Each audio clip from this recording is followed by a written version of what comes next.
So let's have a little meal together here. This is my breakfast, and it can seem very strange. I'm just in the middle of it, so I'm just going to eat, and we can talk about this.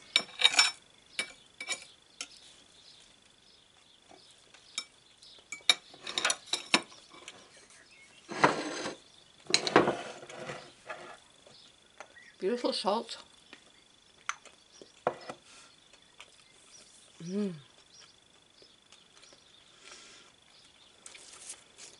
Pork rinds.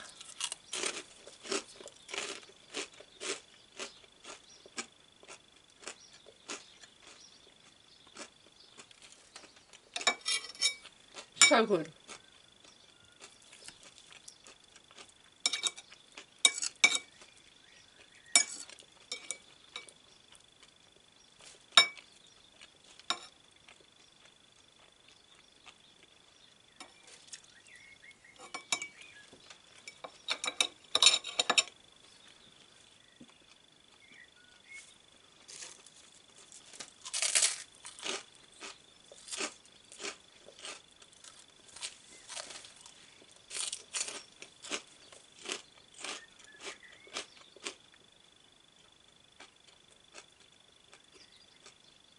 Okay, so I'll finish the meal and we'll have a chat.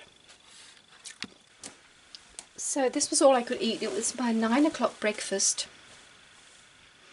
and at about 8 o'clock, I think 7:30 maybe, I had a big teaspoon of ghee and a drink of hot water, because I like to push my meal. And so this was 1.5 of these burgers that was fried in tallow, with about half a little bit more than half a bowl of those pork rinds, and I feel completely full and really, really satisfied. I'm just going to have my green tea now.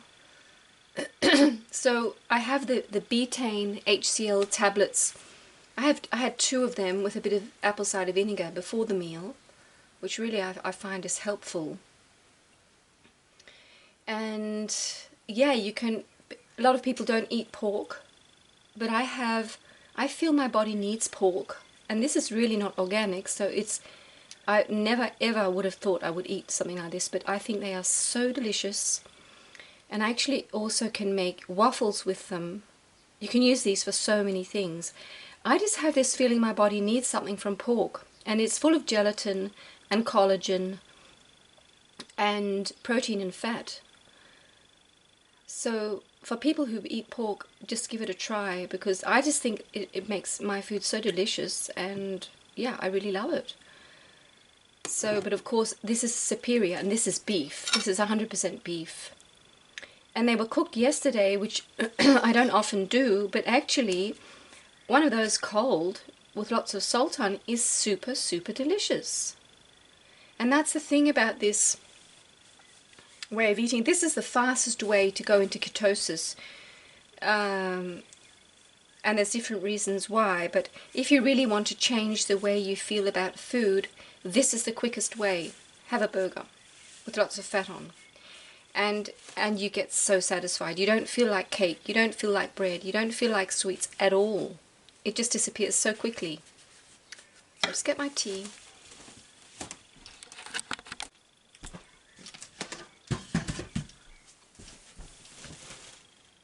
Really happy, really full. It's just right. It just feels really good. And so, yeah, let me repeat that. If you wish you realize you're having too many carbs, and you really want to change this, which can really be an addiction for many of us. I know it for myself. This is the quickest way. Find a piece of meat that you think is the most delicious. Fry it in some fat, some butter, some tallow. I've used lots and lots of tallow, and have it. Put lots of salt on it. Salt it so it tastes nice for you. That's the thing.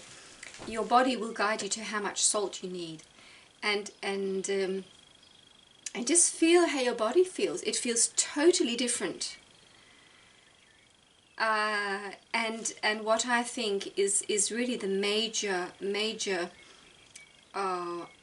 process that happens. There's so many different processes, but one of the major ones is that your gut bacteria, a particular type of gut bacteria, are being fed by a meal like this. And those gut bacteria have not had much to eat for a long time. And you nearly feel the body going, "Ooh!" They're all dancing and singing down there. Yes, yes, yes, finally food. And they're probably going to find out so much about this gut bacteria. But that's what I feel is very, very clear, that signal that came from your gut, the other bacteria that love the bread and the pasta and the rice and the cookies and the sweets, the sweet. I mean, I love sweet desserts, sweet fatty desserts. I really love, or cakes, or those waffles. I mean, not too sweet, but I really love it. And those bacteria are a totally different type of bacteria. And as I see it, the bacteria that love meat and fat are very health-giving. They do not produce gas in the way that those other bacteria do. They do not feed candida.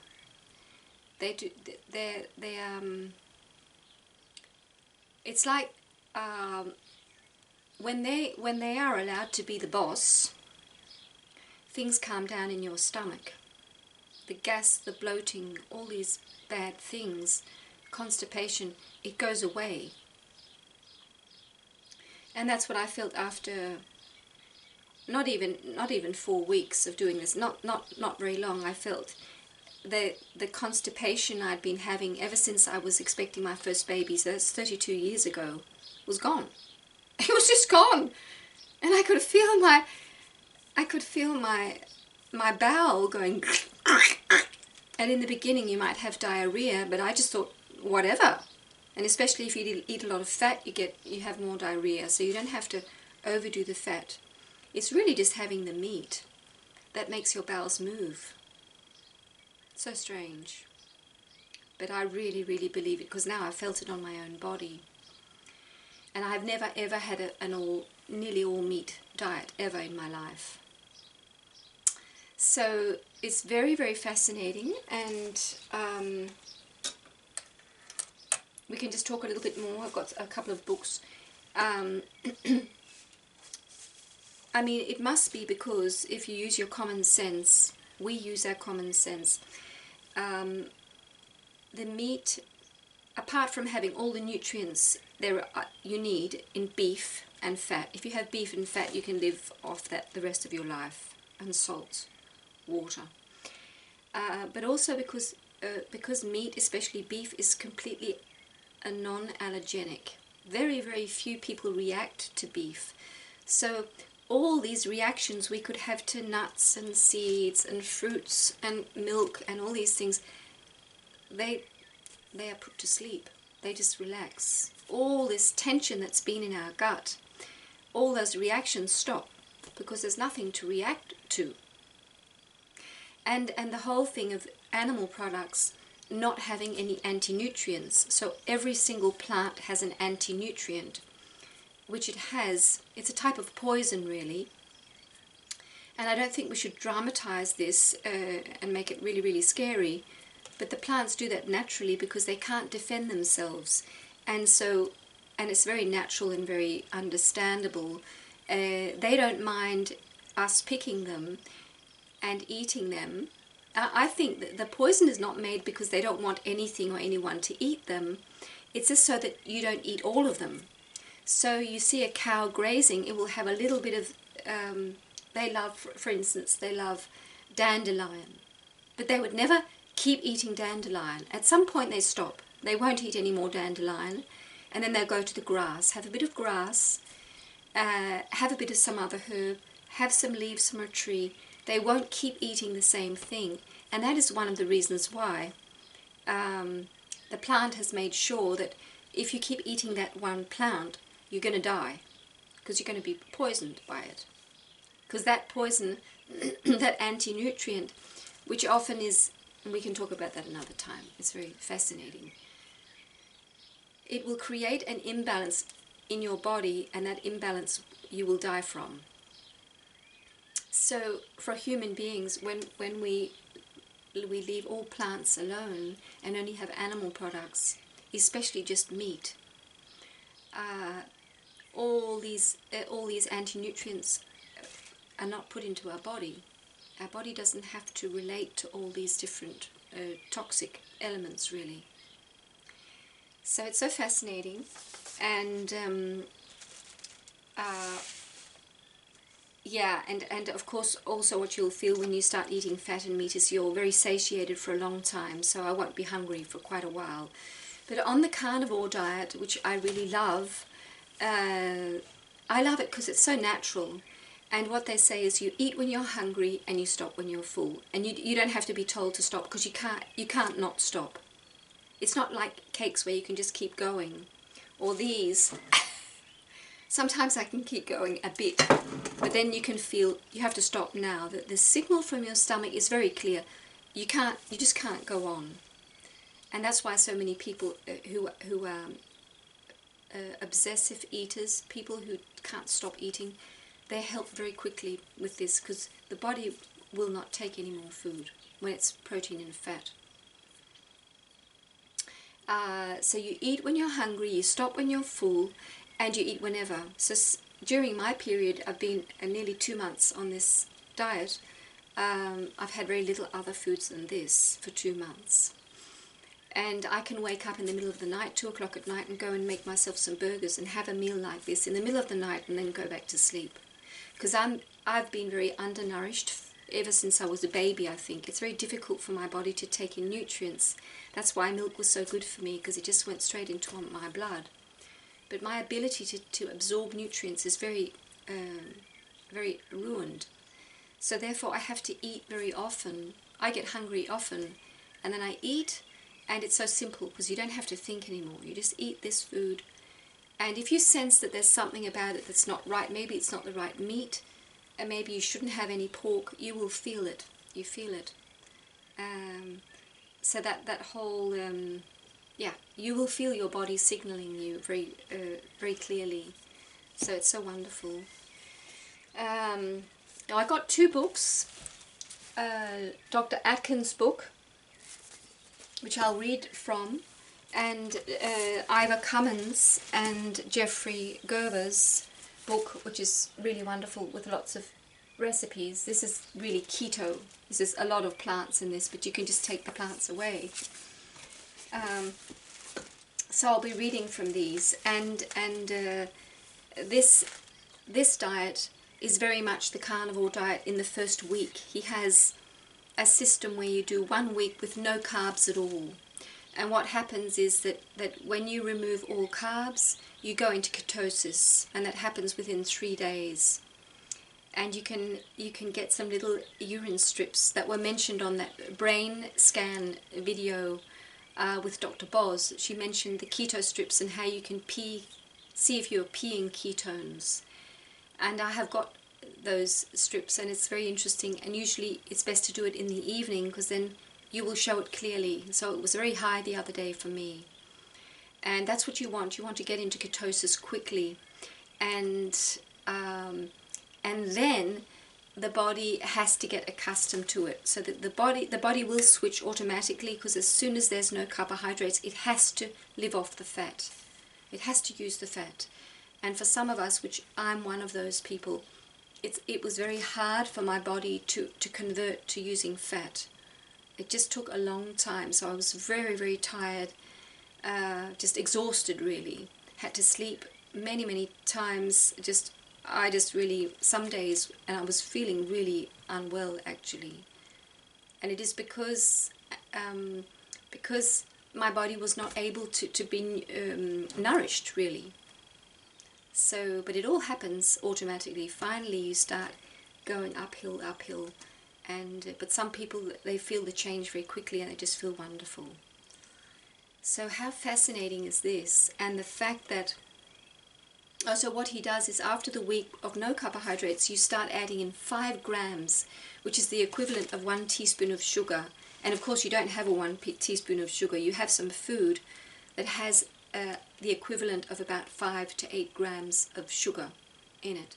So it could be, it's not potatoes and sugar and all these things. You don't add them yet, but you add maybe some more salad or maybe some more milk product that has some carbohydrates. And so you slowly, and you keep checking with your keto strips, keep checking that you are in ketosis.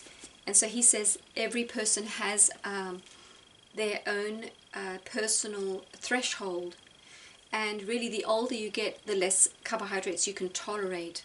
So for some people you can only tolerate 10 grams of carbohydrates a day, and that works really well for you.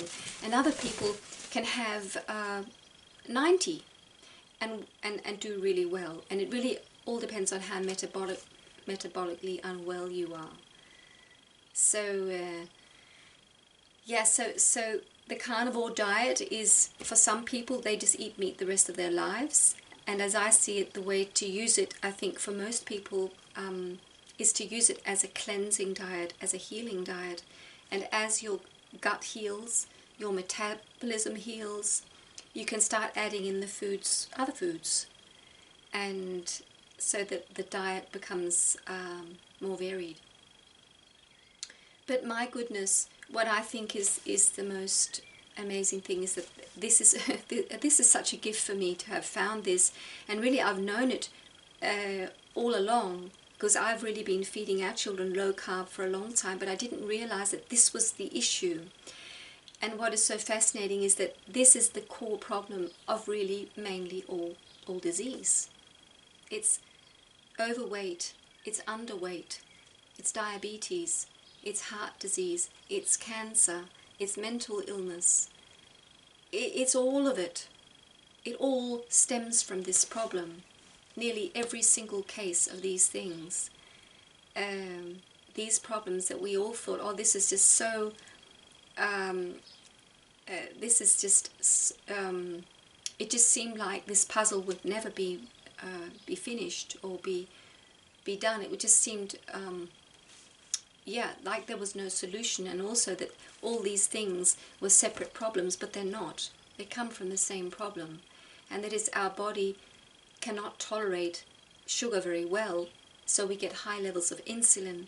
When you get high levels of insulin, you get high levels of inflammation, so your body is really inflamed. Every single cell is more or less full of inflammation. And of course, when a cell is inflamed, it doesn't work well. And when there are cancer cells, which there are in our bodies, the cell's ability to clean that away is very impaired. And the whole thing of heart disease and diabetes, they're completely linked, because when you have diabetes, you actually have clogged arteries. You have this build-up of atherosclerosis in your arteries when you have diabetes. They're completely combined. So, but this darkness, the wave of darkness that's been on the earth, wanted us to separate it all so that we didn't get to know this, but now we're getting to understand it's really exactly the same problem. So people who have diabetes have heart disease. People who have heart disease have diabetes, and then they get cancer. And mental illness is all part of it, because of course when your body is full of inflammation, your brain is full of inflammation, and of course the happy hormones, the feelings of feeling good about yourself, feeling hopeful about your life, feeling that you can see your resources and you are able to communicate with yourself and others and have a wonderful life, all that is impaired. Of course it is. So the way we function in this world, mentally, physically, emotionally, spiritually, all comes down to how are our cells working. And it goes the other way too, because the more healthy we become spiritually, the more we learn to relax and all do these inner things, the inner work, the better our cells will work. So it does go both ways, but I love this so much, and whatever you can use, use it. So this was a little video again about the keto diet, the carnivore diet, and healing our metabolism. So take care, my friend.